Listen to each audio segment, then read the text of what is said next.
whenever you see something like this happen, you hear women all over the world say, see, you can still get, age out and end up with a football player, but you can be Taylor Swift and get old and end up with a football player because status changes everything.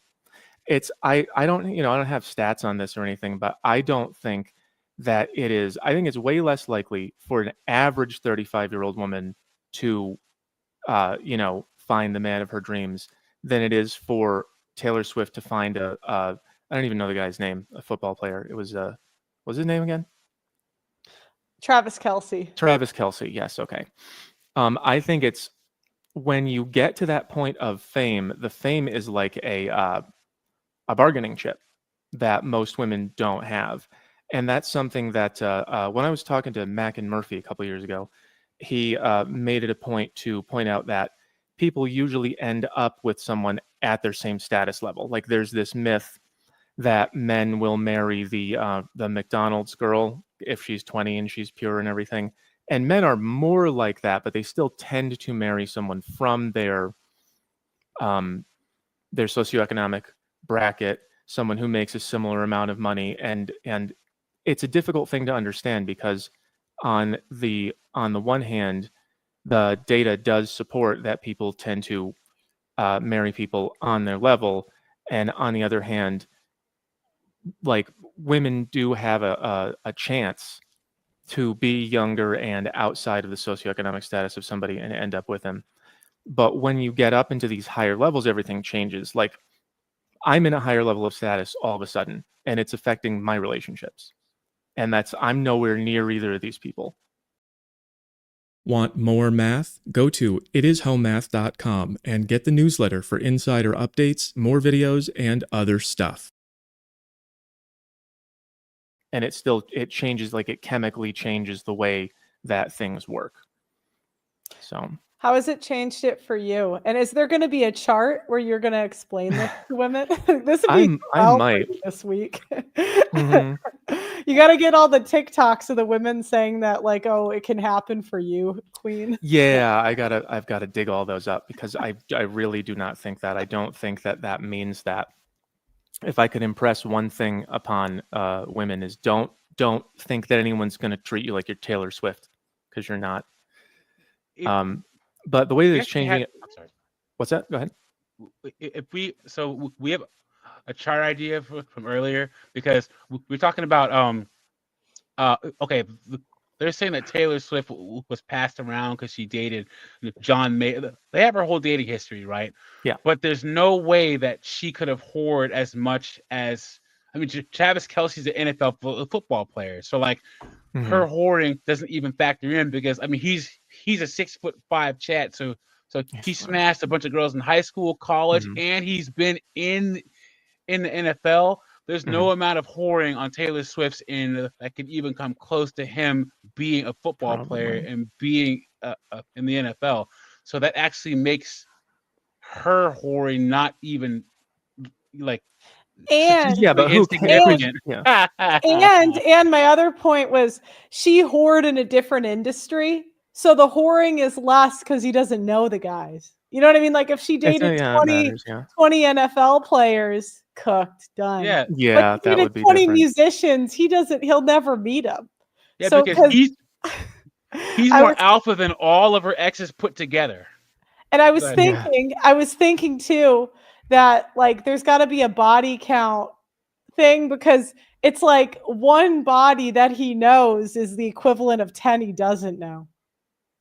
Yeah, well, for purposes of discomfort, sure, but I mean, isn't it true that everyone knows who she dated? Doesn't she have like a list of famous names?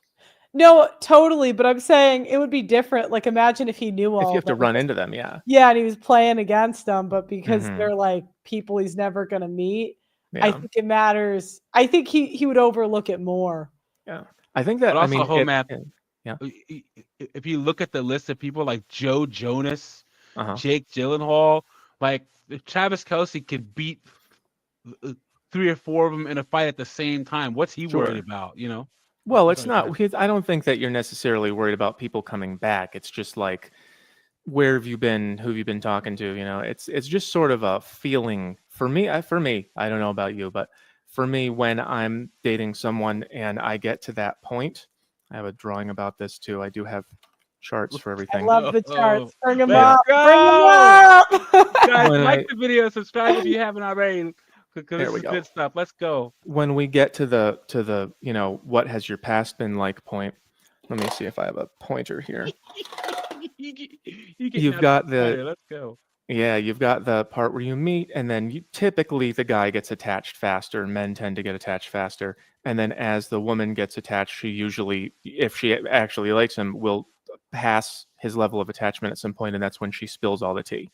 And she goes, I used to do this and that, and I was a stripper and a threesome in college and all that crap. And then that's when we go, oh no, now I have to find a new one. That's great. And then we just kind of cool off, and she doesn't know why, and she's like, why are you not texting back as fast? And eventually it cools off and you go away. I've been through this a few times, even recently, since I started doing this. Like, I had to learn how to talk to women differently, given that I have some level of fame now, and women will come after me and hide all kinds of crap. What did you change? I guess you can't say it because then the women will. Well, yeah, they'll be able to use it. They'll be able to use it as a bargaining chip. But I go a lot slower than I used to. I am a lot more exclusive. I ask a lot more questions. I don't give anything away. Like, I used to really, if I liked someone's energy, I would go like, yeah, let's spend time together, talk or whatever. And now I kind of go like, who are you and what is this, and what exactly, how could this affect my life? So it's like more like women typically. You have to be much more defensive, because they will come after it. The girl that I dated last year, one of my fans, a lot of girls reached out to me. One of them was actually pretty cool, and I wanted to give it a shot. And I knew before we started dating that she did want to be famous also, and I was like, uh-oh. But we talked about it, and I explained to her, like, I can't just smack you in the middle of my brand and say, now with girlfriend, it's going to tank my brand, and then no one will have anything. And she said she understood, but she sort of kind of like crept in. She was kind of trying to Yoko Ono me a little bit. She kept kind of creeping in and saying, when's it my turn? And I was like, you have to create something that people want to see first, and then I will, say, hey, my girlfriend does this. So like that, those kind of things are what you have to understand if you have any level of status. It changes the entire landscape. That's what people don't understand. So any women out there thinking that Taylor Swift getting it at 35 means you're not playing the same game. When is she gonna get to the spill the tea point? Where do you think? Do you think she do that now? I think she probably did. You mean Taylor Swift? Yeah, she thinks. I think she. How long have they been dating? 2 years. Yeah, they probably have gotten to that point. That usually happens within a couple of months. Besides, didn't she sing about all the tea? Didn't she? Yeah, but guys don't really do background checks at all. They're like, oh, she's hot in here. Guys don't look into women. Like women look into men. Yeah. I'm starting to do that now, and it's very difficult. But like, I don't know anyone who knows anyone. They're all reaching out to me. I don't leave the house anymore. But yeah, I don't know. It's hard to imagine what he would have done in that. Like, he just knows who she is, right? Wait, could you go back to the charts here? I want to see the other Sure. ones. Could you show them to me? Sure. Got a lot of them. I'm trying to fill out that whole section with different relationship progressions. There we go. That was the one that we went over, the revealed past. Yeah. And then there's the monkey branch, where things are going really well. The girl gets bored, and by the time she finds a new guy and leaves, we are barely noticing. Like, we're like, huh, things have been weird for a while. And then she just goes, yeah, I switched to the next guy. And then we slam into the floor, and it says Cope here, and it takes a while to recover from that. It just says Cope on the floor. Yeah. And then there's this is the situationship pattern, which is this is great. This is how men protect themselves. We stay even. Like, instead of getting all excited and saying, oh, maybe this one is the one that I'm going to keep, right? We just say, let's just stay right here and not get very connected. And then what happens is one girl, one girl shows up, And then she says, "What are we?" And you go, "We're not and that much." And then she leaves and another one shows up, and then she leaves and the first one comes back, and they're kind of sometimes both in your life at the same time, and sometimes they alternate. And there can be more than two at a time, but the total amount of like female investment into your life stays pretty even. You don't get your heart broken, you don't get attached, you don't give them too much, and they just kind of come back and leave and come back and leave and come. I had one girl do this 5 times. How long would she stay each time? Sometimes it would be like 2 weeks, and sometimes it would be like 5 months. And was it like not the same after the first time? It was the same for me. That's the thing. I forgot to say that they're just not as attracted to her because they know she's been like doing something, you know. Yeah, I didn't ask. I just didn't ask. I was like, yeah, I don't know what you're doing. I don't really care. You're not like, this is not husband wife stuff. But she would leave and come back, and she would write me little notes saying like, I have to make better choices with my life. And I'm like, that sounds terrific. There are better choices than this. I told her right from the beginning, like, we're not going to date and you shouldn't try. And then she said, I'm going to take a shower and come over to your apartment. And I was like, Jesus Christ, what do I do about that? Would I just say no? You're not going to say no. It's very hard to say no. They know that. You're not like, come on. Like, of course he's going to say yeah. Yeah, it's very hard to say no to that. And then about 2 months later, like right about this point, she said, what are we? Like, oh, it just seems like we're wasting time. And I said, yes, we are wasting time. We agreed on that 2 months ago. And yeah, it gets weird out there.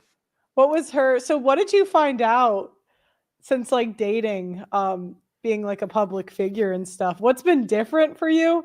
And then what did you find out during the like talking after the investment stage? What was the second thing, talking after the investment stage? What is information you found you didn't know up front that made you go, ugh? Oh yeah, okay. I'll tell you one of those things. Oh my God, it's absurd.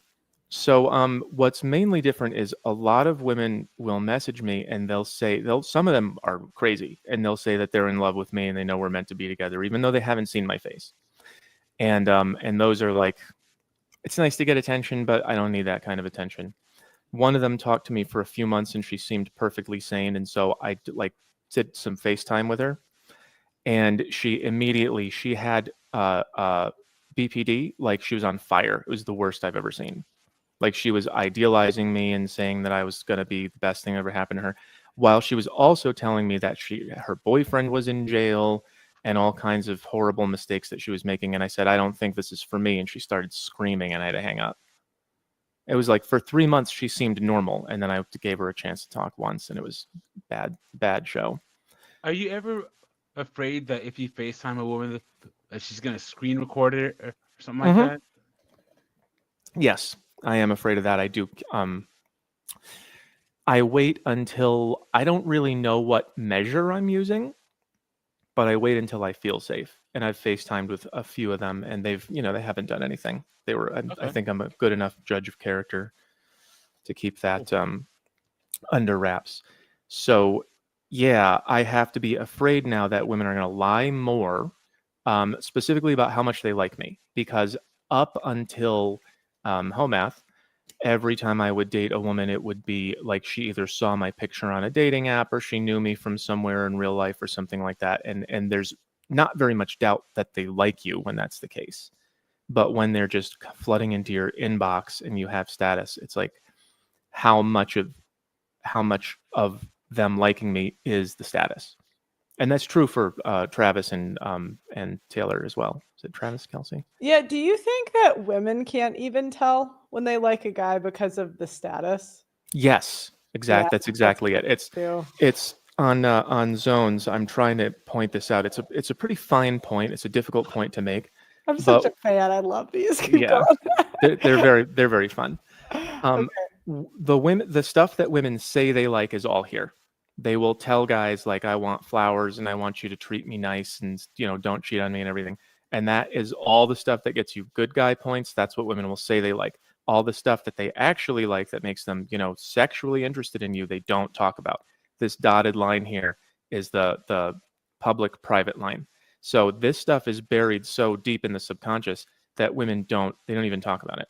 So when they say, I want a guy who, they'll say this stuff. And what they mean is, I want an attractive guy who. So then men will get confused and they'll do this stuff thinking that it'll make them attractive, and it doesn't. It just makes them like simps, basically. I might not be able to stay long today. I had a point I was making. I can't remember it. What were we talking about? The fame, like women can't tell if they like. Oh, yes, exactly. That was the whole point. So yeah, they feel attraction, but they don't know which one it is. They don't know which direction it's coming from, especially if they're young and not experienced. They don't know themselves. That's why understanding the subconscious is such a big part of what I do. I talk about consciousness and about subconscious behaviors and wants and needs and the differences between men and women. And women will say things will come out of their mouth that they don't know which part of them it's coming from. So yeah, a lot of these girls who reach out to me, they think that they actually like me, and I have to keep telling it. It's so hilarious. There's nothing that you can say. I keep telling them, you probably won't like me if we hang out. You only know me from my content. I am not my content. And they go, no, I'm sure of it. So they have a feeling, so the feeling is true. Want more math? Go to itishomemath.com and get the newsletter for insider updates, more videos, and other stuff.